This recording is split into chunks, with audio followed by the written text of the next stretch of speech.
നമുക്കിന്ന് ഗോതമ്പ് പൊടിയും പഴവും വെച്ചിട്ട് പെട്ടെന്ന് തയ്യാറാക്കി എടുക്കാൻ പറ്റുന്ന ഒരു പലഹാരത്തിൻ്റെ റെസിപ്പി നോക്കാം. വീട്ടിലുള്ള ചേരുവകൾ വെച്ചിട്ട് വെറും 15 മിനിറ്റ് മാത്രം മതി ഇത് തയ്യാറാക്കി എടുക്കാൻ. ഇത് നമുക്ക് ബ്രേക്ക്ഫാസ്റ്റ് ആയിട്ടോ അല്ലെങ്കിൽ 4 മണിക്ക് ചായയോടൊപ്പം ഒക്കെ കഴിക്കാം. നല്ല സോഫ്റ്റും ആണ്, നല്ല ടേസ്റ്റും ആണ്. കുട്ടികൾക്കും വലിയവർക്കും ഒക്കെ ഒരുപോലെ ഇഷ്ടമാവും. അപ്പോൾ നമുക്ക് റെസിപ്പി എങ്ങനെയാണെന്ന് നോക്കാം.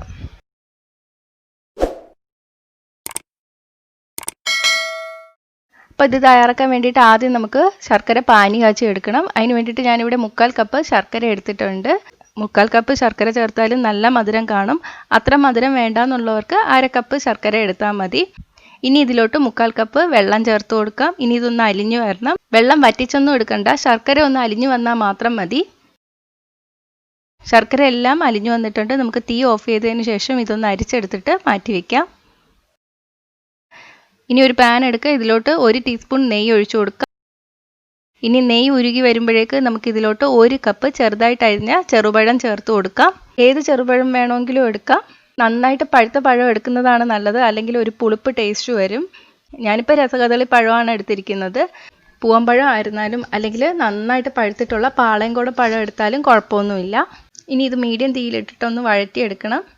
ഇതൊന്ന് ചെറുതായിട്ട് വെന്ത് ഉടഞ്ഞു വരും. ഇനി ഇതിലോട്ട് 1/2 കപ്പ് ചിരകിയ തേങ്ങ ചേർത്ത് കൊടുക്കാം. എല്ലാം കൂടി ഒരു 2 മിനിറ്റ് ഒന്ന് നന്നായിട്ട് വഴറ്റിയെടുക്കാം. അപ്പം ഇത്രയേ ഉള്ളൂ. നമുക്ക് തീ ഓഫ് ചെയ്യാം. ഇനി ഒരു ബൗളിലോട്ട് 1/4 കപ്പ് ഗോതമ്പ് മാവ് എടുക്കുക. ഇതിലോട്ട് നമ്മൾ വഴറ്റി വെച്ചിരിക്കുന്ന തേങ്ങയും പഴവും ചേർത്ത് കൊടുക്കാം. ഇനി നമുക്ക് ഇതിലോട്ട് ശർക്കര പാനി കൂടി ചേർത്ത് കൊടുക്കാം. നന്നായിട്ട് മിക്സ് ചെയ്തെടുക്കാം. 1/2 ടീസ്പൂൺ ഏലക്കപ്പൊടി, 1 നുള്ള് ഉപ്പ്, ഇതും കൂടി ചേർത്തിട്ട് മിക്സ് ചെയ്യാം. അപ്പോൾ ഇത്രയേ ഉള്ളൂ, നമ്മുടെ ബാറ്റർ റെഡി ആയിട്ടുണ്ട്. ഇനി നമുക്കിത് ആവി കയറ്റാൻ വേണ്ടിയിട്ട് ഒരു പാത്രത്തിലോട്ട് ഒഴിച്ചു കൊടുക്കാം. ഒഴിച്ചു കൊടുക്കുന്നതിന് മുന്നേ പാത്രത്തിൽ നന്നായിട്ടൊന്ന് നെയ്യ് തടവി കൊടുക്കാം. പെട്ടെന്ന് ഇളകി വരാനാണ് കേട്ടോ, അല്ലെങ്കിൽ പാത്രത്തിൽ നിന്ന് ഇളകി വരില്ല. എല്ലാ ഭാഗത്തും ആകുന്ന വിധത്തിൽ വേണം നെയ്യ് തടവാൻ. ഇനി ഇതിലോട്ട് നമുക്ക് ആ മാവ് ഒഴിച്ചു കൊടുക്കാം. നിങ്ങൾ കലക്കി എടുക്കുമ്പോഴും ഇതുപോലെ തന്നെ കലക്കി എടുക്കുക കേട്ടോ, വെള്ളം കൂടുതലൊന്നും ഒഴിക്കരുത്. ഇനി മുകളിൽ തവി വെച്ചിട്ടൊന്ന് നിരപ്പാക്കി കൊടുക്കുക. ഒന്ന് ഇതുപോലെ തട്ടി കൊടുക്കുക. ഇനി നമുക്കിത് ആവി കയറ്റി എടുക്കാം. ഞാനിപ്പോൾ ഇഡലി ചെമ്പിലാണ് ആവി കയറ്റി എടുക്കുന്നത്. സ്റ്റീമറിൽ വെച്ചാലും കുഴപ്പമൊന്നുമില്ല. ഇനി ഇത് 10 മിനിറ്റ് ഒന്ന് നല്ലവണ്ണം ആവി കയറ്റി എടുക്കാം. 10 മിനിറ്റ് കഴിയുമ്പോൾ വെന്തോന്ന് തുറന്ന് വെക്കാം. എന്തെങ്കിലും എടുത്ത് മാറ്റാം, ഇല്ലെങ്കിൽ ഒരു 5 മിനിറ്റും കൂടെ സ്റ്റീം ചെയ്തെടുത്താൽ മതി.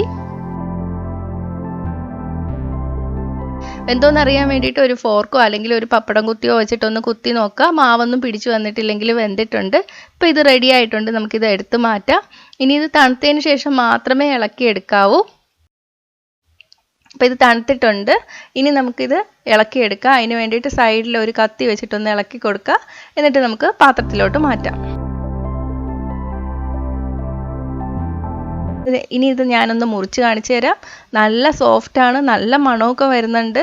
ഇത് കഴിക്കുമ്പോൾ ഇടയ്ക്കിടയ്ക്ക് തേങ്ങയും പഴവും ഒക്കെ കടിക്കാൻ കിട്ടും. നല്ല ടേസ്റ്റാണ്. ഇത് കഴിക്കുമ്പോൾ കുമ്പിളപ്പത്തിൻ്റെയോ അല്ലെങ്കിൽ പഴ ഹൽവയുടെയൊക്കെ ടേസ്റ്റാണ്. ഉണ്ടാക്കിയെടുക്കാൻ എളുപ്പമാണെങ്കിലും അപാര ടേസ്റ്റുമാണ്. വീട്ടിലുള്ള ഇൻഗ്രീഡിയൻസ് മാത്രം മതി. അപ്പോൾ പഴമൊക്കെ പഴുത്തു പോകുന്ന സമയത്ത് ഇതുപോലെ ഉണ്ടാക്കിയെടുക്കാം. അപ്പോൾ എന്തായാലും ഒന്ന് ട്രൈ ചെയ്ത് നോക്കുക. ട്രൈ ചെയ്ത് നോക്കിയിട്ട് നിങ്ങളുടെ അഭിപ്രായം കമൻറ്റ് ചെയ്യുക. ഇഷ്ടമായെങ്കിൽ ലൈക്കും ഷെയറും ചെയ്യുക. ഇഷ്ടപ്പെട്ടില്ലെങ്കിൽ ഡിസ്ലൈക്കും ചെയ്യുക.